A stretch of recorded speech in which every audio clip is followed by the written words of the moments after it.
1000, 2000, 3000, 4000, 5000, 6000, 7000,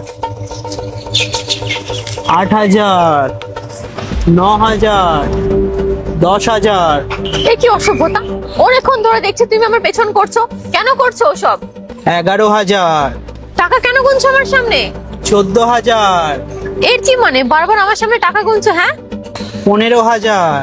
তোমার লজ্জা করে না? তোমার বাড়িতে মা বোন নেই নাকি? ম্যাডাম, মা বোন তো আছে, কিন্তু আপনার মতন না এরকম একটা মাল নেই। দেখো, আমি কিন্তু ওইরকম ধরনের উল্টাপাল্টা মেয়ে নই যে তোমার টাকা দেখে লোভে পড়ে যাব তোমার কাছে। দেখো, আমি খুব ভালো ঘরের মেয়ে, আমার বর যদি জানতে পারে না তোমাকে কিন্তু ছাড়বে না। ম্যাডাম, আমি তো আপনার হাজবেন্ডকে বলবো না, আর এই 50,000 টাকা পাওয়ার পর আর আপনিও তো বলবেন না, তাহলে ও কিভাবে জানতে পারবে? তুমি তাহলে একটু নিজে ভেবে দেখো। আর এই 50,000 টাকা না আপনার হতে পারে যদি কিছুক্ষণের জন্য যদি আমার সাথে রুমে যাও। আচ্ছা, ঠিক আছে, দাও।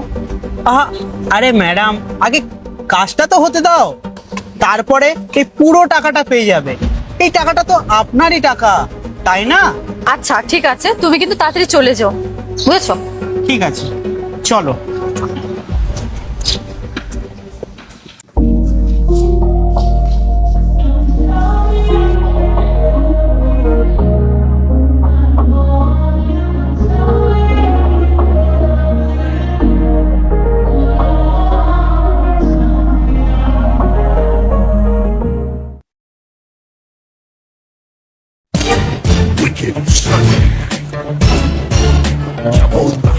ও, পুরো মজা চলে এসছে। যাই হোক, তাহলে এবার আসা যাক। কিন্তু আমার টাকা? আরে হ্যাঁ, আমি তো একদমই ভুলে গেছিলাম। আরে দীপ, তুই এখানে? তুমি একে চেনো? ইয়েস, হ্যাঁ। আমাকে যখন কেউ হেল্প করেনি, তুমি তো আমাকে হেল্প করেছো।